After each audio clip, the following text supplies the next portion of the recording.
Hello fellow tryhards, it's Mad Buddha back again. This video we're going to be taking a deeper look at Towers of Doom. Towers of Doom has 4 mercenary camps on it and is a 3-lane map. The 4 mercenary camps consist of 3 siege camps, 1 in top, 2 in the bottom, and 1 boss camp up in the top middle. The siege camps on this map are incredibly important as they have 2 functions. One is that they will blow up and explode for huge damage on buildings.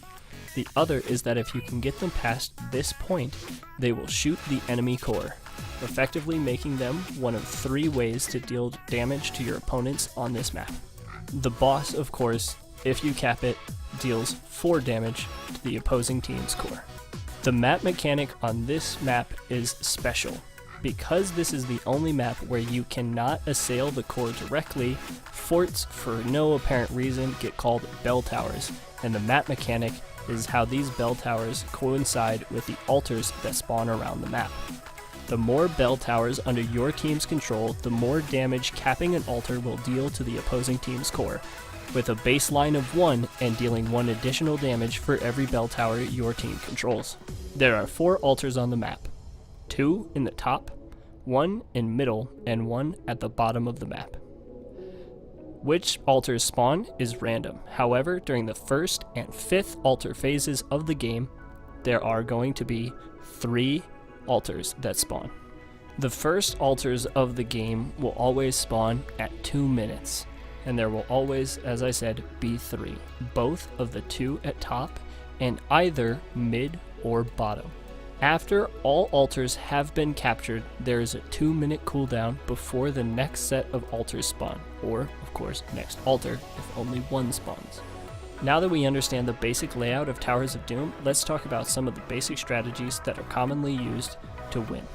The first strategy that is most commonly used is to kill the bottom fort of your opponents and hold it, meaning that your team uses it as their own fort and plays defense for almost the entire game.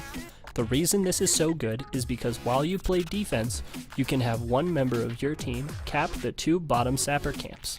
Because these camps can deal direct damage to the core, provided they make it to this line, holding the bottom fort allows your team to have access to an additional 6 possible damage to the opposing team's core outside of the altars and boss, which are neutral objectives that anybody can use. Another great way of playing this map is by doing the same thing on the top side. Though there is only 1 sapper camp to utilize, it is still as effective as holding the bottom side of the map. Also, if you win a fight on the top side of the map, you can quickly retreat to take boss. Another great way of playing Towers of Doom, though it is significantly uncommon in solo queue and is quite hard to pull off even in coordinated play, is the idea of the 6 cap. This is where you push forts until they are very low, but you don't kill them.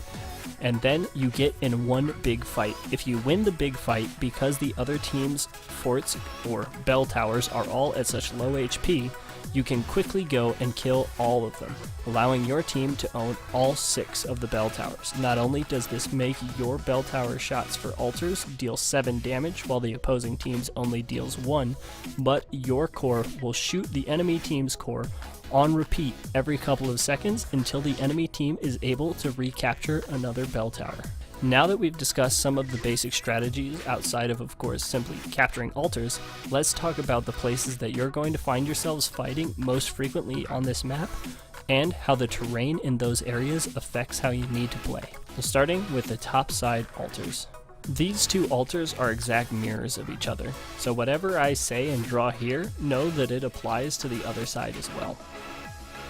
Because altars are channel caps, characters with long-range poke find themselves having a great time on Towers of Doom. This means characters like Chromie, Medivh, and Stitches are extremely valuable picks. This is why you see them a lot in competitive matches. Let's say, for example, that you are trying to cap an aggressive shrine versus one of these characters. They can stand inside their own forts in these locations and utilize their range to not only indefinitely stop you, but in some cases like Stitch's, pull you under their fortifications, almost guaranteeing a kill every time. However, if you do decide to push forward, and let's say they either don't have characters with long range poke or just fight you in this normal area, know that this area is not as much of a wide open space as it would first appear.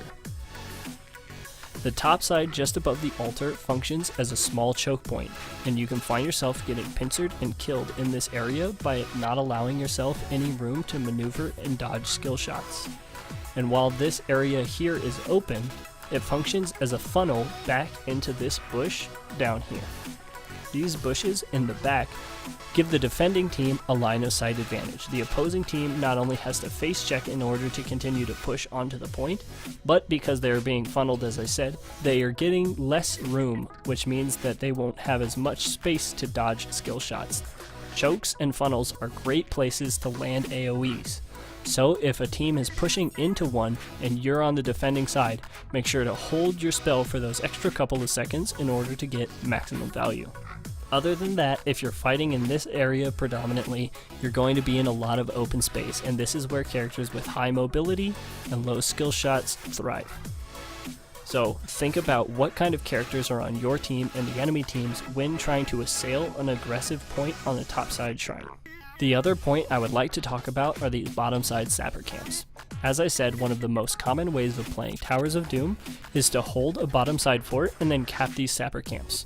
Because enemy teams will not want you to cap a sapper camp and push it in for core damage, you will often find yourself fighting over these areas.